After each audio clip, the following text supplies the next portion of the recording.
Ndabaramukije mwese shuti banywanyi bacu mukunda kandi mugakurikira amakuru n'ibiganiro tubandanya gushikiriza kuri numunesha kuri yanyu mukunda cyane imwe Rudende ya Isange TV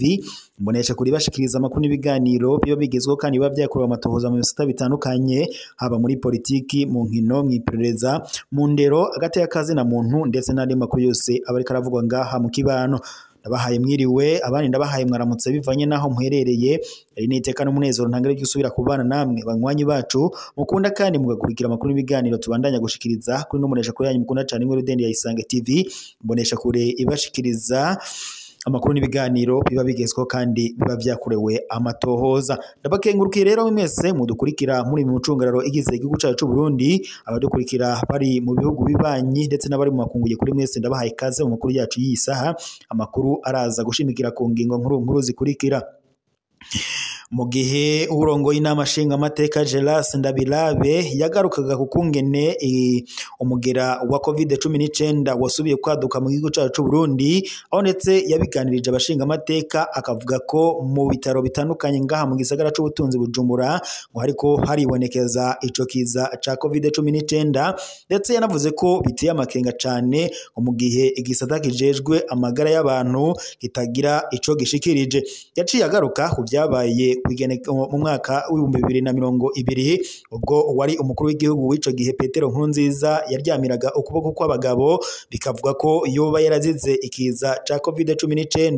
na cyane ko ico gihe barabaga baciyamiriza bakavuga ko ico kiza ngo atakiri ngaha mu gihugu cyacu cy'u Burundi. Kuri ubu rero amakuru yihuta cyane avuga ko ikiza ca COVID-19 casubiye kwaduka ngaha mu Burundi ndetse abatari bakeyi bamaze gufatwa ndetse banatangwe kujanwa mu bitaro kupimwa abandi ngo bameze nabi bariko barahema nabi amagara atifashe neza. Akaroro gatangwa ni umunyamabanga mukuru w'umugambwe CNDD FDD Nyeniteka Reverien Ndikuriyo aho bivuga ko nawe yoba yajanwe mu bitaro bivanye nuko ngo yamaze gupimwa n'abaganga bagasanga ngo nawe aragwaye ikiza ca COVID-19. Ibi kandi biruko mu gihe mu mwaka w'2020 ubwo hari hiteguriwe amatora abanyagihugu batemeraga ko hoba hari ico kiza ca COVID-19 ngo mu rwego rw'uko batashakaga guhungabanya amatora y'umukuru w'igihugu. Ivyo kandi biruko mu gihe abanyagihugu ndetse n'abashinga amateka ubwo bamaraga kumva iyo nkuru y'ico kiza ca COVID-19 batanguye kugira ubwoba ndetse bakanavuga ko ibingibi bishobora guteza ibibazo ngaha mu gihugu cy'u Burundi. Ni mu gihe umwaka uheze mu myaka yaheze nyene ubwo ibi byabaga ngaha mu Burundi imyaka 5 iraheze ikiza 19 kimaze kugaragara muri ngaha mu Burundi ubwo ndetse umukuru w'igihugu cy'u Burundi Petero Nkurunziza camugandaguraga. Ivyo kandi biruko mu gihe ndetse n'umutambukanyi w'umuhisi Petero Nkurunziza Denise Nkurunziza amakuru yabandanije yavugaga ko Denise Nkurunziza nawe ngo yoba yaragwaye ubwo umugabo wiwe yaryamiraga ukuboko kw'abagabo ngo nawe yaragwaye ikiza ca COVID-19 gusa we akaba yari yaciye ajanwa mu gihugu ca Kenya mu bitaro ngaho muri Kenya kuvurirwayo akaba aribwo yagarukaga asanga umufasha wiwe cyangwa se uwo bubakanye yamaze kuryamira ukuboko kw'abagabo. Kuri ubu rero abashinga amateka ndetse n'abanyagihugu barahagaritse umutima barafise ubwoba ko ico kiza gishobora kuzongera kigahungabanya umutekano ndetse n'abanyagihugu amagara yabo akaba yahamererwa nabi. Ibyo kandi biruko mu gihe abanyagihugu ndetse n'abashinga amateka babandanya kurebana amaso bavuga bati mbega ibyo ubushikiranganje bujejwe amagara y'abantu ko butariko burava mu gacerere ngo batangaze ivyo biriko biravugwa. Gusa amakuru duhawe n'amasoko yacu kuri ubu umushikiranganje ujejwe igisata c'amagara y'abantu yamaze kuva mu gacerere atangaza ko ikiza ca COVID-19 casubiye kwaduka ngaha mu gihugu cyacu cy'u Burundi ndetse ngo abanyagihugu batari bakeyi bakaba bari mu bitaro ndetse n'umunyamabanga mukuru w'umugambwe uri ku butegetsi wa CNDD FDD Nyeniteka Reverien Ndikuriyo kuri ubu ngubu akaba atameze neza ndetse n'amagara yiwe akaba atifashe neza bivanye nuko ngo bamaze kumupima bagasanga agwaye ikiza ca COVID-19. Kuri ubu rero aciye ajanwa mu bitaro kugira ngo apimwe ngo barabe uko amagara yiwe yoba ahagaze, niba ashobora kuvugwa cyangwa se ibintu bishobora kuba bibi cyane. Amakuru rero duhawe n'amasoko yacu kuri ubu ishavuriraniga umutambukanyi w'umukuru w'igihugu wari umukuru w'igihugu Denise Bucumi yashavuye cyane kwiguma byase, ndetse n'umutambukanyi wa Reverien Ndikuriyo nawe agashavu ni kenshi kubimaze gushikira umutambukanyi wiwe umwubakanyi wiwe Reverien Ndikuriyo, nkuko amakuru duhawe n'amasoko yacu ariko arabidushikiriza amwiri joro. Naho tunyarukiye mu biriko biravugwa mu ntara ya Karusi hariko haravuga ubwicanyi, aho abantu batatu bahitanywe n'igisasu, abandi 7 nabo barafatwa n'igipolisi. Kuri uyu wa 17 ruheshi umwaka wa 2025 wa kane genekerezo rya 12 ruheshi uyu mwaka, grenade yaraturitse ihitana ubuzima bw'abantu batatu bo mu muryango umwe wo ku mutumba Bibara, komine Mutumba, intara ya Karusi hagati hashira ubuseruko bw'u Burundi. Abantu 7 barahagaritswe ku mvo z'amatohoza, abajejwe intwaro bakavuga ko ubwo bubisha ubwo bwoba bufatiye ku isano n'amatati y'amatongo.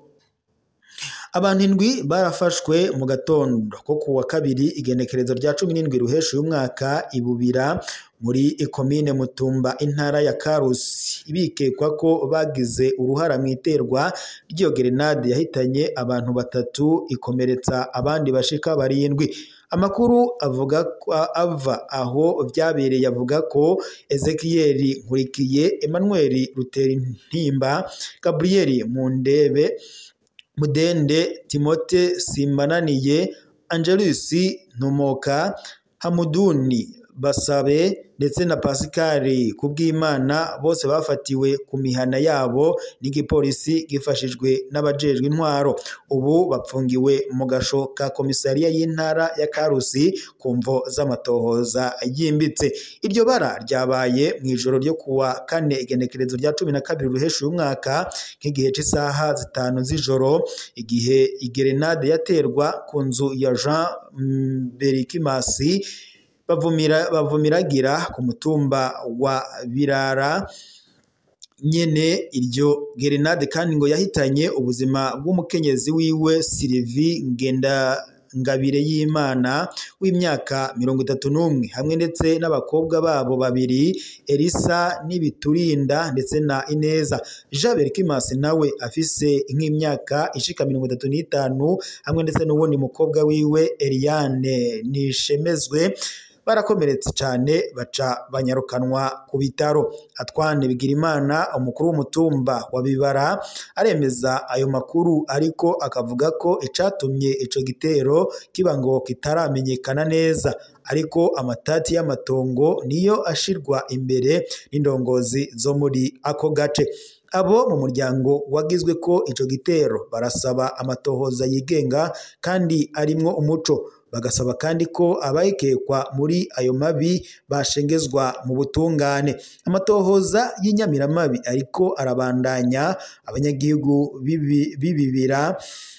bakaba bakiri mu gahinda keshi kubera ayo mabi yerekana kandi ingorane zifatiye ku matati y'amatongo mu burere bumwe bumwe bugize igihugu cacu c'u Burundi.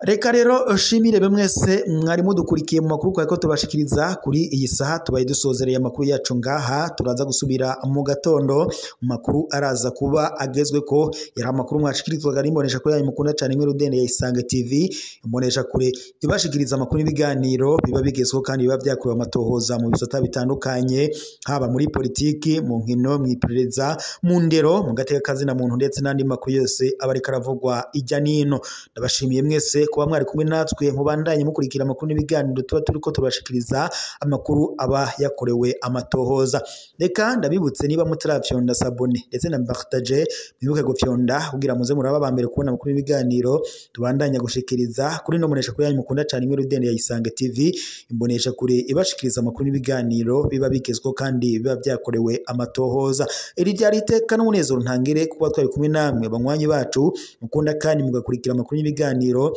tuba turiko turashikiriza kuri no munesha kuri yanyu mukunda cyane imwe Rudende ya Isange TV, imbonesha kuri bashikiriza amakuru n'ibiganiro biba bigezweho kandi biba byakorewe amatohoza.